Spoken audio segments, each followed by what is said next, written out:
ওসমান হাদি হত্যা মামলার 2 আসামিকে ভারতের পশ্চিমবঙ্গ পুলিশ গ্রেফতার করেছে বলে জানিয়েছে দেশটির গণমাধ্যম। পশ্চিমবঙ্গ পুলিশের special task force STF Bongaon সীমান্ত থেকে তাদের গ্রেফতার করে।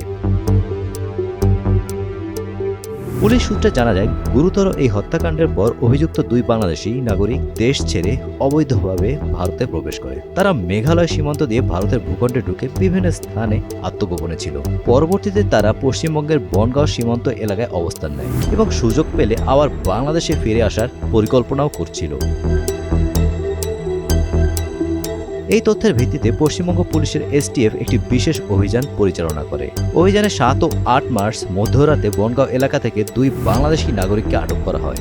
আটককৃত ব্যক্তিরা হলেন ওসমান হাদিকে শুট করা ফয়সাল করিম মাসুদ এবং তার সহযোগী আলমগীর হোসেন।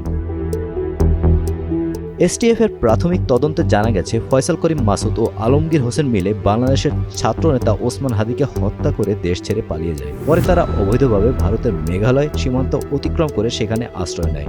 কয়েকটি স্থানে ঘোরাফেরা করার পর তারা শেষ পর্যন্ত পশ্চিমবঙ্গের বনগাঁও এলাকায় আসে। পশ্চিমবঙ্গ পুলিশের দাবি, বনগাঁও সীমান্ত এলাকায় তারা গোপনে অবস্থান করেছিল এবং উপযুক্ত সুযোগ পেলে আবার বাংলাদেশে ফিরে যাওয়ার পরিকল্পনা করছিল।